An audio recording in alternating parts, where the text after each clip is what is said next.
All right, I'm not a big opening statement guy, and plus you guys are going to ask whatever you want to know anyway. So let's just go ahead and get started. Is there any questions? All right. If you have a question, please raise your hand. We have Peyton, Jessica, and Emma. We will get a microphone to you, and we'll start, Coach, over here on our right-hand side, about 3/4 of the way back. Please. Coach Leach, Drew DeArmond, WZZN Radio, Huntsville, Alabama. I wanted to ask you about, you had some of the most productive quarterbacks in college football history in your time as a head coach. What are some of the things you look for when you're recruiting a young man to fit in your offense? The most important thing and the hardest thing, to really gauge is the guy that elevates the play of the other 11 player or the other 10 players. So you want a guy that elevates the play of the team, because that's the ultimate role of a quarterback. That's the most important thing he does. But then after that, I can't get to square one unless they're accurate, and then do they make good decisions? And coaching has a role in working with the guy to make good decisions. But you need a guy that's accurate, and do they make good decisions? If they don't do that, I don't think they can play quarterback. And then from there, the others, which quick feet, which I like quick feet, because it helps you in the pocket. Are they fast? And I think there's a difference between quick feet and fast. And then strong arm and big. But if you think of all those things, the NFL Hall of Fame is full of guys that don't have every one of those things I mentioned. But I do think you have to have the top two. And then after that, there's a really good quarterbacks have a presence to them as far as their ability to elevate the players around them.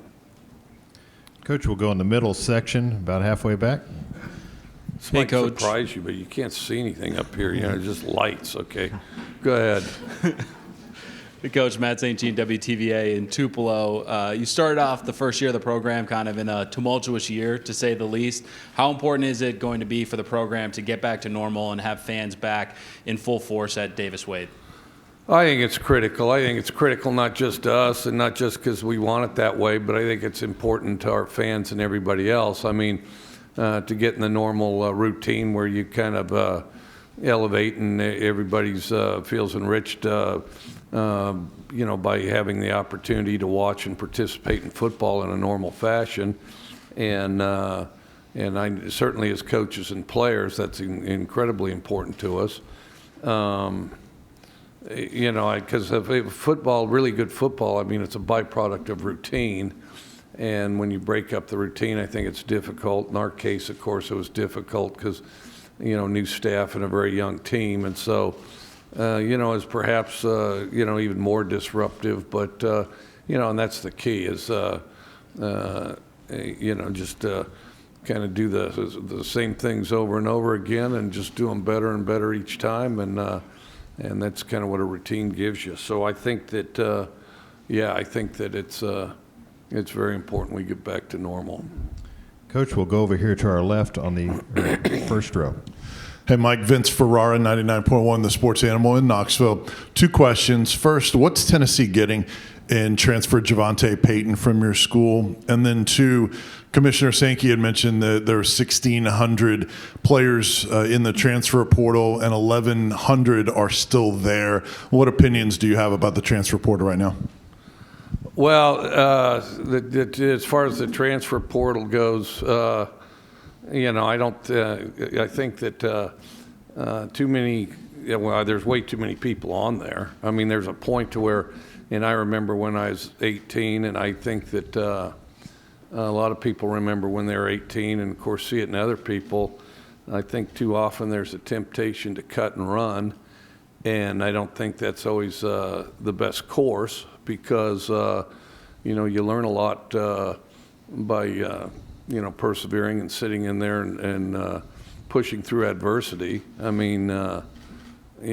when I was in college, I thought about leaving or going to another place, all that stuff, throughout college and even law school. So I think that, there's a point to where there's a huge value later on to persevering, through adverse situations. And I think that college football deliberately creates adversity because, it's a competitive situation, and you're wanting to develop skills to be competitive so that it brings out the best in everybody. I think that just like you mentioned or alluded to, I don't think that all those guys are going to find a place to go. I think in the end they would have been better off where they started, and rather than not play. And then, but in some cases, another opportunity, a better opportunity, and it can. I think that has to be carefully evaluated, and I think that. Sometimes it is necessary to make a move, and I think also though, it's too easy to transfer right now. I think that the people used to consider their situation more carefully when they had to sit a year, if they transferred laterally. Coach, we're going to go over here on the right in the teeth of that light. There we go. Hey, Mike. Adam Luckett, Kentucky Sports Radio. You've been running your air raid offense for decades, successful in multiple conferences. What's been the key to the longevity of that scheme? And was there a smoking gun last year to your all struggles, or was just not enough practice time and personnel maybe didn't fit it as well as you might have liked? Well, we just had a short window, and we're a very young team, and I think that we just have to continue to improve and evolve as a team. I think that, there's a reason that the NFL's adopting so many air raid concepts, and that, the last however many, probably 10 Super Bowls, there's been a certain number of air raid concepts in all of them because, in my mind, it's an efficient way to move the football, because you utilize personnel and you utilize the space that you're provided, and so I think it's a good way to do things. As far as a smoking gun, I think you're always trying to improve. One way to improve, and at least in our case, is get older rather than be one of the youngest teams in the BCS. I think the youngest get older, but I was very proud of the way that they competed and improved as the season went on. Coach, we'll go down front here on the left. Bob. Hey, Mike. Bob Holt, Arkansas Democrat Gazette. I was wondering, what kind of season did you think Will Rogers had? How did spring go? I know you brought some other quarterbacks in. What's the quarterback pool look like, and what's that competition going to be like in fall camp? I thought Will did a really good job. True freshmen don't start very often, and part of the reason is they're true freshmen. But in Will's case, we needed a guy that could go out there and play. I thought he did a very good job, especially as far as being composed and played with a level of, at times looked more experienced certainly than he was. I think he steadily improves. He's a tireless worker, works a great deal on his own. Also is one of those guys that does elevate the players around him. We got a lot better quarterback room than we had last year. We've got, we're still a relatively young group other than Jack Abraham. Jack Abraham's got the most experience in the room from when he played at Southern Miss. But then we've got some really promising young guys too, Sawyer Robinson and Daniel Greek, and then so we're looking forward to what unfolds this year, and it'll be competitive, and it'll be very competitive, and the biggest challenge is going to be sorting out how to deal the reps, and because you don't have enough reps to consistently rep 4 quarterbacks, and so we're going to have to sort out who's toward the top and narrow it down to 2 and go from there. Coach, we're going to go over on the left-hand side to Edgar Thompson. Yeah, hey, Coach. Edgar Thompson with the Orlando Sentinel. Bobby Bowden reportedly has a terminal condition. It's just being reported. I know your roots are out west. but you came up under another kind of iconic coach yourself, Lavelle Edwards. What do those kind of coaches mean to the game, and where does Coach Bowden kind of fit in kind of the pantheon of the greats? I know Coach Bowden. Well, first of all, he's a tremendous person, just a great person and a great example as far as a person, and has a tremendous family.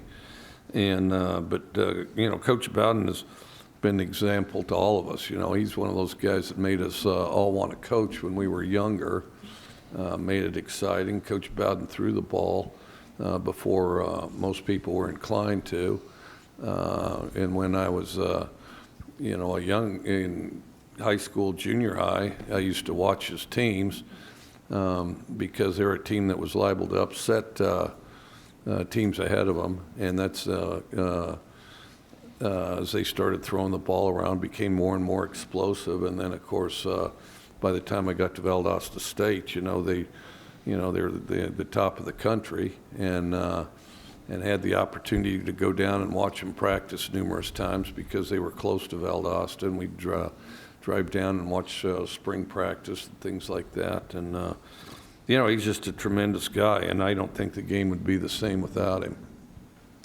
Coach, we're going to go all the way to the back of this center section on the right. Brett? Brett McMurphy with Stadium Network. Mike, I know you've been an advocate of the 64-team playoff. They're possibly expanding to 12 teams. Is 12 enough? Well, it's never enough. But I'll tell you what, Dr. Keenum, our president, is on that committee, so I know they're in good hands. And so I think that part's outstanding. I think 12 teams is a huge step in the right direction.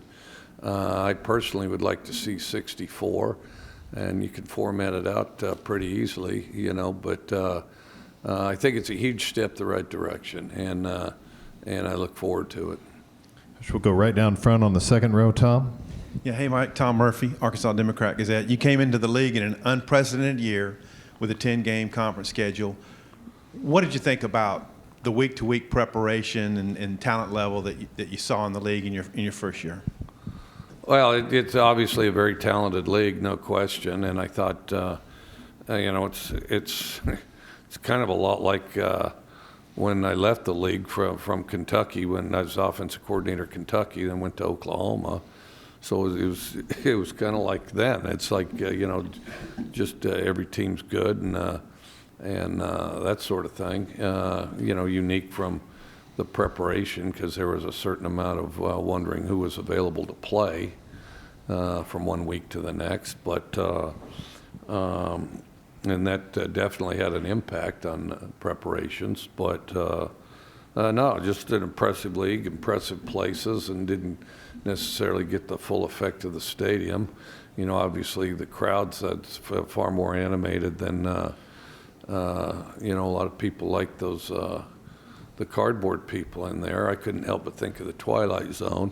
And then but so then they'd turn the PA system up a little louder. But no, looking forward to the crowds because that's what makes this league great, and all leagues great, is all the unique places to play, and the crowds provide a great deal of that. Go over here on the left, on the near aisle, Parrish. Parrish Alford, Daily Journal in Tupelo. Mike, could you talk a little bit about Jack Abraham and how he stacks up with those quarterback attributes that you mentioned? And also, have you played two quarterbacks in your past? Is that something that could evolve from this quarterback room? I doubt we'll play two quarterbacks, because that's not just an adjustment to the quarterbacks, it's an adjustment to the team and the players around them. Jack is, so Jack is accurate, makes good decisions, has quick feet is how I would categorize him. The other thing he brings to us is the highest level of experience at the position that we have on our team. All right, we'll go over here on the right-hand side. Scooter. Scooter Hobbs, Lake Charles American Press. Speaking of cardboard people, Do you think you and your offense maybe got a false sense of where you were after that LSU game, and what did teams do to adjust to it so quickly after that? Well, I think that one thing I think was I don't think we got a false sense as much as we were an evolving team, and so was LSU. And then I think that we played several other quality teams extremely close. And then I think that in some cases our experience caught up with us. In some cases, although everybody had it, but you never knew where it would hit, who was available to play from one week to the next. And but we got better as the year went on. So, Coach, we're going to go straight in front of me, about 4 rows ahead of us. Hey, Mike, Stefan Kreisnik with the Daily Journal of Mississippi. On the defensive side of the ball, you guys got a couple quarterbacks there in the secondary that are getting some preseason honors. I mean, with them anchoring the back half of the defense, do you feel like you guys can get a little more up front and get some pressure on the quarterback? Well, we were pretty good at pressure last year, and I think we'll continue to be. I think we have some good guys in the front, and then I thought that both of Martin and Emmanuel both got better as the season went on. And then of course they're both great workers, and one thing both of them have is they just love to play. And those guys that love to play, that always want one more snap, tend to get better because they find an excuse to be on the field rather than an excuse to be off of it. And but I do think that they're key. And then of course we need to solidify the safety position. Coach, we'll go down here in the center section, the 3rd row, right in front of us. Mike Rodak with AL.com. Nick Saban said yesterday that his quarterback has earned almost $1 million so far in NIL deals. Just what effect does that have on recruiting when players have that sort of earning power at other schools? I don't know. I think that that's still evolving. I think that we'll all know a lot more in the future, because it's happened quite suddenly, and so I guess we'll find out. I think I think Mississippi State's a great place to establish your brand. I think that along with this, as far as professional and that type of thing, there's other things that go along with it, and I don't know that these will surface, but people talk a lot about the parallels with the NFL. Other things that exist with that sort of thing is guys get traded, guys get drafted, and guys get cut. So does that become a piece down the road? I don't know. The other thing that I'd like to see, I think you got to still encourage guys to graduate, because I think that in general, things are better, families, the individual, the schools, the more people that graduate. And then also, it's got to be less tempting to hit the transfer portal if things don't go your way. I was talking to a good friend of mine. We were bouncing this around. And, what if, and this is a what if, and there may be holes in this idea, but what if when you sign a guy, on graduation, they receive, say, $100,000 or $150,000 on graduation. You only get it if you graduate. You have to graduate. Now, if you graduate, after you graduate from that school, you get $150,000. Now, if you transfer, you don't get the $150,000. But if you stay at that school, you graduate from that school, you get $150,000. One, I think the amount of money. I don't care what the amount is. The amount could be whatever. I just don't want a bidding war. And I think that if we end up with bidding wars, that's gonna, that'll definitely hurt football. But as far as money, that sort of thing. The other thing I think we got to keep an eye on is encouraging people to graduate and not making it so enticing to transfer. Coach, we'll go right in front of me, about 4 rows back in the center section. Hello, Coach. How you doing? Good. Gerard Hamilton, Tuscaloosa News. With the baseball team winning their first national championship, have you talked to your team at all, trying to tell them, like, motivate them about using that success, the baseball team's success, to kind of replicate this season? Well, I think it inspired everybody. Everybody's really excited about our baseball team, and we're in a unique situation. Our football complex is literally across the street from the baseball stadium. So, our guys go to the baseball games a lot more than they probably do at most other campuses. The biggest thing is your focus on the day-to-day improvement. I mean, the better you do that, the better your results in the end are going to be. But, seeing guys that they know go out there and have success, and, because our baseball team had a certain amount of adversity throughout the year. And then, of course, really got hot there at the end. And so I think it inspired and impressed everybody. Coach, we'll go over here to our left, third row, John. John Adams, KnoxNews.com. Mike, was there a moment a few years ago when you were at Washington State that you thought you might be the next head coach at Tennessee? I talked to Tennessee, but that thing never. Well, it did nothing. Nothing ever got nailed down, and then pretty soon they had a coup d'état there, and you guys can sort that among yourselves, but that's pretty well documented. And then, I didn't. I didn't end up in the middle of the coup, so lucky for me. Coach, we'll go over here to the right side, over in the middle. Hey, Coach. Travis Brown at the Bryan College Station Eagle. This will be the first season that you returned to Kyle Field in a long time. Does that hold any significance to you, and what are some of the memories that stand out from your past trips there?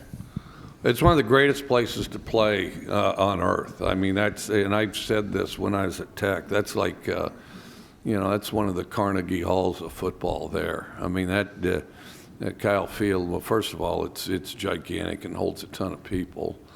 The grass is impeccable, and then of course the Aggies are always highly motivated. So it's a fun place to play, and I've got some great memories at our games at Kyle Field over the years. It was a fantastic.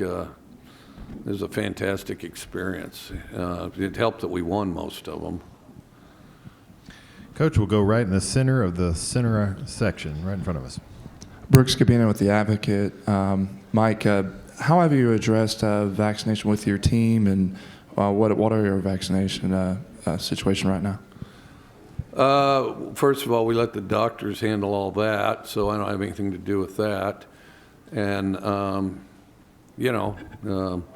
we let the guys that know what they're doing handle it. So. All right, we'll take some other questions. We've got a couple over here.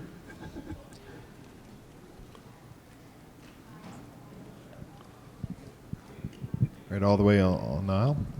Over here, Coach, over our left. Mike Bianchi, Orlando Sentinel. Coach, Tiger Woods' rivals on the PGA Tour have credited him with, eyeballs on TV sets, salaries going up, purses going up. I'm wondering, do you guys in the SEC sort of credit Nick Saban for some of the same things going on in the SEC as far as exposure, salaries, all of that? I've never really thought of that. I mean, obviously, Nick's a great coach, and everybody respects what he's done. But the other thing is and with all due respect to Nick, I mean, the SEC wasn't exactly invisible when he got here. So, the SEC goes back a long, long time, and you can go through a long list of great coaches that have been at in the SEC, and I think the SEC's they've commanded attention as far back as I can remember. So let's see. So I figure I was 3. So 57 years, I can vouch for the fact that the SEC has commanded attention. Coach, we're going to go over along the right-hand side on the wall. Blake Topmeyer, USA Today Network. Mike, just a follow-up question on the vaccination. Are you vaccinated, and then why or why not? If I was or I wasn't, I wouldn't share it with you. But again, we leave that to the doctors and anybody's doctor or care provider. Okay, we're going to go back here to the center section along the left-hand aisle. Coach Danny Smith, Strawful Daily News. Austin Williams is a veteran receiver in your program. He's here today. And since you've been at Mississippi State, how has he come along as far as a veteran presence for your offense? He does an outstanding job. The thing that Austin brings is the consistency. He's got a certain,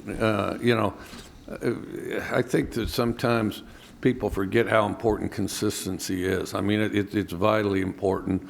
And then it's also something that if you've got a real consistent guy that's a great example, other people draw from that. And then so Austin put us in a position where early on as we're teaching our offense, you could count on clips of things being done the right way at the right time, and to illustrate a lot of points that help speed up coaching because of the example that Austin set. And the other thing is he's a natural leader and a smart guy. So I think that creates a level of stability, and the more Austin Williams and Aaron Brulés you have, the better you're going to be. So we have time for two more. We'll start here in the center section on the right aisle.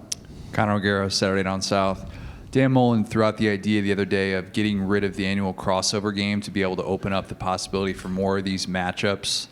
Do you have any sort of thoughts on that, to be able to not see, such a long disparity with some of these matchups and potentially not having those annual rivalry games with the cross-division rival? He talked about getting rid of what again? The crossover game. Permanent crossover game. Oh, the permanent crossover. I've heard it proposed, and I think it's a good idea that because the SEC is so big and there's so many teams. I mean, there's guys you don't see for like 6 years or whatever it adds up to, and then that there probably ought to be some crossover between the East and the West, maybe instead of just saturate the entire East or West, more crossover in the conference as a whole. I think that'd be a good idea. Okay, we'll take one final question in the very back of the room in the center. Hey, Coach. Steve Moulton, WZZN, 97.7 ESPN The Zone in Huntsville, Alabama.